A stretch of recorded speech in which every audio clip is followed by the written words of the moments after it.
and our Redeemer. Amen. Please be seated.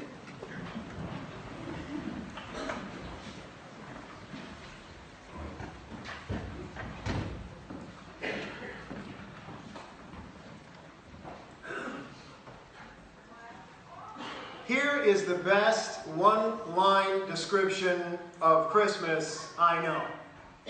It gets darker and darker, and then Jesus is born. I don't know who said that, but I do know it was a little child. It gets darker and darker, and then Jesus is born. That's how the Bethlehem story goes. That's how my story goes, too. I have gone through times when it got darker and darker. I wasn't really sure I was going to make it. I had been told God would work everything out, but it seemed like God was asleep, or on vacation, or hiding. And then, just when I thought it was all over, something happened. Something changed. Something arrived.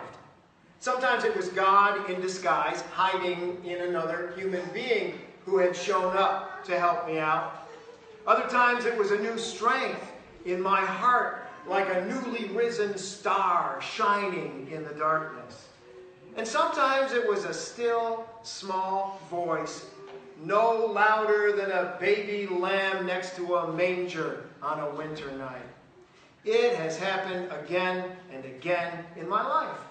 It gets darker and darker, and then Jesus is born.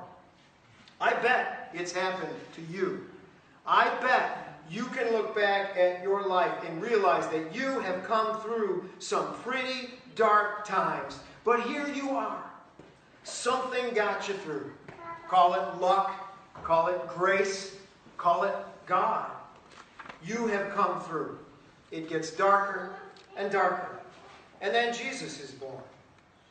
Now I'm talking about Jesus, not a Christmas card. The great teaching of Christianity is what we celebrate at Christmas. God became one of us. The Word became flesh. God came to birth. It wasn't always pretty, and it wasn't always easy.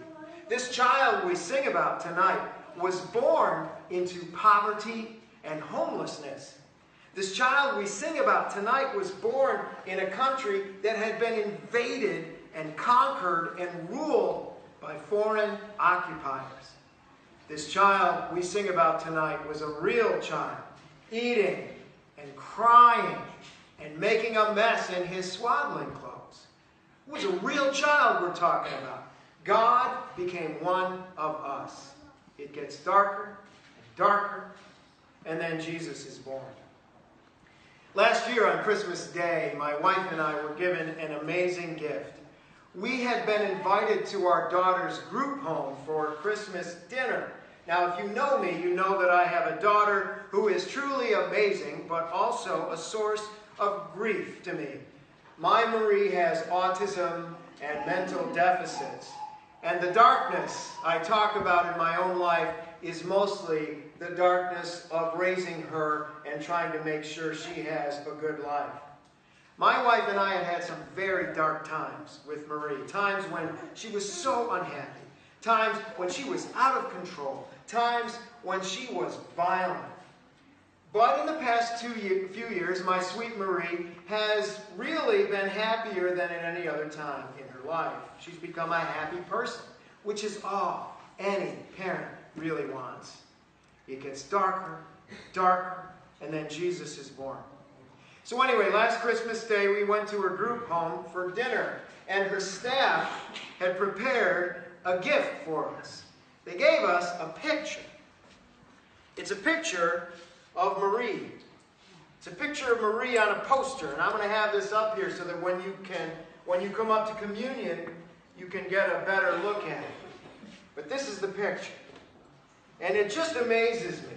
This captures her so perfectly. She is a beautiful young woman, but she has the shadow of disability over her life. This picture, taken at a Christmas tree display, shows her as she is, a person of both light and shadow. This is an icon to me. An icon is a religious picture showing something of God. This is my icon. My sweet Marie, like the Christ child, was born in shadow, with troubles and pain and sorrow ahead. And yet, there is also so much light in her life. In the Christmas story from Luke's Gospel, after the shepherds come and talk about the angels, there's a line I love. Luke's Gospel says that Mary kept all these things and pondered them in her heart. I do that too. In the life of my precious child, there is such great darkness, but there is also vivid light. And I don't mean just this picture. I mean that my Marie has a wisdom that can come only from God. I mean that Marie can light up a room when she laughs. I mean that Marie, too, is an image, an icon of light. It gets darker and darker, and then Jesus is born. You, too, have seen this. You, too, have had darkness in your life, and then the light comes.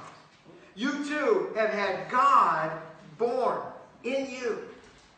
God became one of us in a stable, in a time long ago, in a dangerous country. God became one of us. God is with us.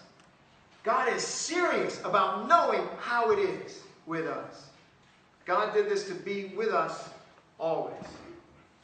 The greatest thing my daughter ever said to me is what God says to us in the Christmas story and in the entire Christian message. One time when things were pretty dark with me, Marie said, I said, Marie, I love you. And she said, I love you too, but she wouldn't look at me. Now, people with autism, you see, are not comfortable with eye contact. And I know that, but that night, it just frustrated me. So in exasperation, I said, Marie, why won't you look me in the eye? And immediately, without eye contact, she said, because I can look you in the heart. I can look you in the heart. It just took my breath away. That's the woman on this religious icon. And that's her message to me, and I know it's the truth. And that's the God who got born on a long ago Christmas night. And that is God's message to you. And I know it's true. No matter how dark it gets, even when you feel completely alone, when you are at the end of your rope, in Christ, God says, I can look you in the heart. I can look you in the heart. Emmanuel has come. God with us. It does get darker and darker. But then, Jesus is born. Merry Christmas.